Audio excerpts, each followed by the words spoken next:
بسم اللہ الرحمن الرحیم۔ السلام علیکم ورحمۃ اللہ وبرکاتہ۔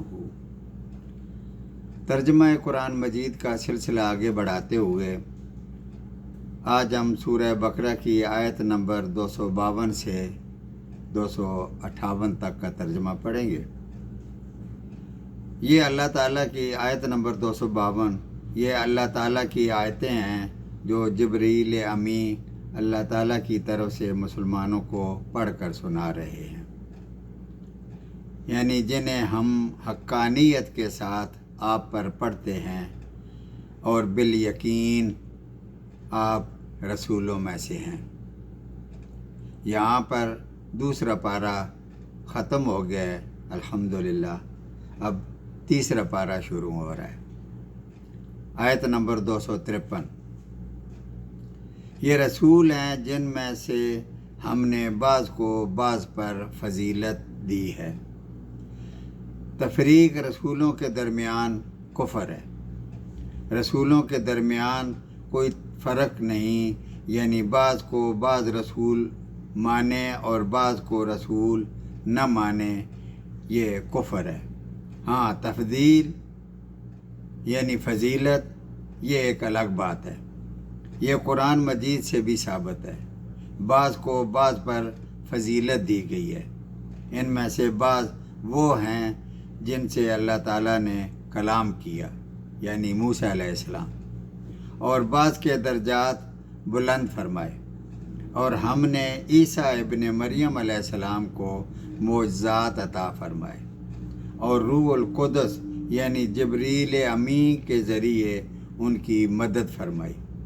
اور اگر اللہ تعالیٰ چاہتا تو ان کے بعد والے اپنے پاس واضح دلیلیں آ جانے کے بعد ہرگز آپس میں لڑائی بڑائی نہ کرتے، یعنی نہ یہود نصارہ سے اور نہ نصارہ یہود سے لڑتے، لیکن ان لوگوں نے اختلاف کیا۔ ان میں بعض تو مومن ہوئے اور بعض کافر،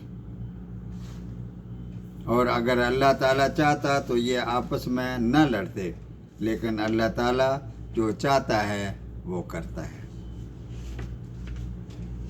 اب چونکہ عنقریب معرکہ بدر ہونے والا ہے تو اس کی تیاری میں مال کی ضرورت ہے، جنگ کا سامان خریدنے کے لیے، تو انفاق سبیل اللہ کا بیان آ رہا ہے۔ آیت نمبر 254، اے ایمان والو، جو کچھ ہم نے تمہیں دے رکھا ہے اس میں سے خرچ کرتے رہو، اس سے پہلے کہ وہ دن آ جائے جس دن نہ تجارت ہے نہ دوستی ہے اور نہ کسی کی شفاعت کام آئے گی، یعنی قیامت کا دن، اور کافر ہی ظالم ہیں۔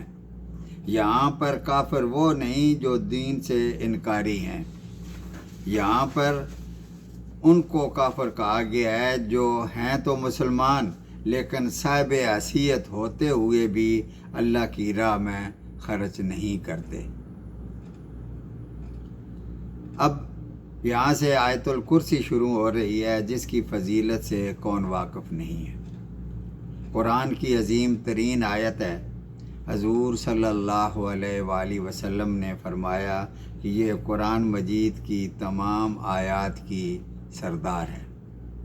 آیت الکرسی، آیت نمبر 255، اللہ تعالیٰ وہ معبود برحق ہے جس کے سوا کوئی معبود نہیں، وہ زندہ ہے از خود، اس کی زندگی کسی کی عطا کی ہوئی نہیں، وہ سب کا تھامنے والا ہے، جسے نہ اونگ آتی ہے اور نہ نیند، اس کی ملکیت میں زمین و آسمان کی تمام چیزیں ہیں۔ کون ہے جو اس کی اجازت کے بغیر اس کے سامنے کسی کی شفاعت کر سکے؟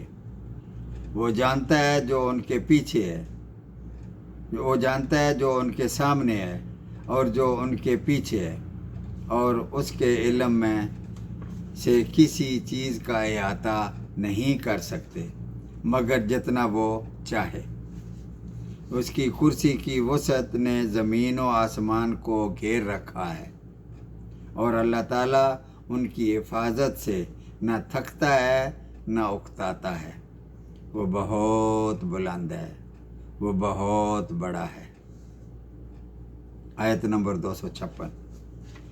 دین کے بارے میں کوئی زبردستی نہیں، کسی کو زبردستی مسلمان نہ بنایا گیا نہ بنایا جائے گا، لیکن اس کا یہ مطلب ہرگز نہیں کہ نظام باطل کو یوں ہی کھلا چھوڑ دیا جائے گا۔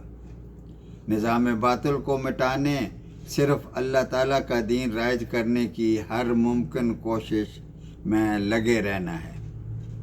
اب نبی کریم صلی اللہ علیہ وآلہ وسلم کے آ جانے کے بعد ہدایت روشن ہوگی۔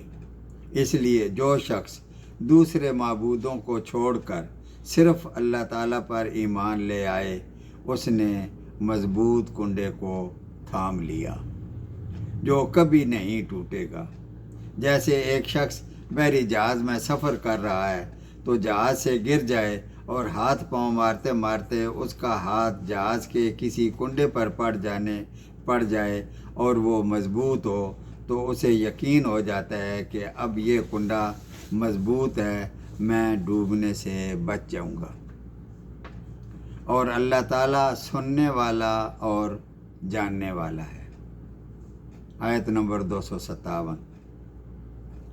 ایمان لانے والوں کا کارساز، پشت پناہ، ان کا مددگار اللہ تعالیٰ خود ہے، اور جو انہیں اندھیروں میں سے روشنی کی طرف نکال کر لے جاتا ہے، یعنی جہالت سے ہدایت عطا فرماتا ہے۔ اور کافروں کے مددگار شیاطین ہیں، وہ انہیں روشنی سے نکال کر اندھیروں میں لے جاتے ہیں۔ یہ لوگ جہنمی ہیں جو ہمیشہ ہمیشہ اسی میں پڑے رہیں گے۔ آیت نمبر 258۔ کیا تو نے اسے نہیں دیکھا جو سلطنت پا کر ابراہیم علیہ السلام سے اس کے رب کے بارے میں جھگڑ رہا تھا؟ یہ واقعہ کچھ یوں ہے کہ نمرود جو عراق کا بادشاہ تھا، خدائی کا دعویٰ کرتا تھا، ابراہیم علیہ السلام کو دربار میں بلا کر رب کے بارے میں جھگڑنے لگا، سوال و جواب کرنے لگا۔ ابراہیم علیہ السلام نے کہا کہ میرا رب تو وہ ہے جسے چاہے مارتا ہے اور جسے چاہے زندہ رکھتا ہے۔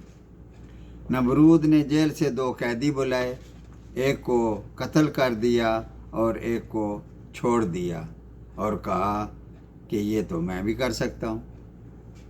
تو ابراہیم علیہ السلام سمجھ گئے کہ یہ تو کج حجتی پر اتر آیا ہے، تو انہوں نے کہا کہ میرا رب تو سورج کو مشرق کی طرف سے لے کر آتا ہے، تو اسے مغرب سے لے آ۔ اب تو کافر بھونچکا رہ گیا، مبہوت ہو کر رہ گیا۔ اب تو اسے ایمان لے آنا چاہیے تھا، مگر اللہ تعالیٰ ظالموں کو ہدایت نہیں دیتا۔ صدق اللہ العظیم۔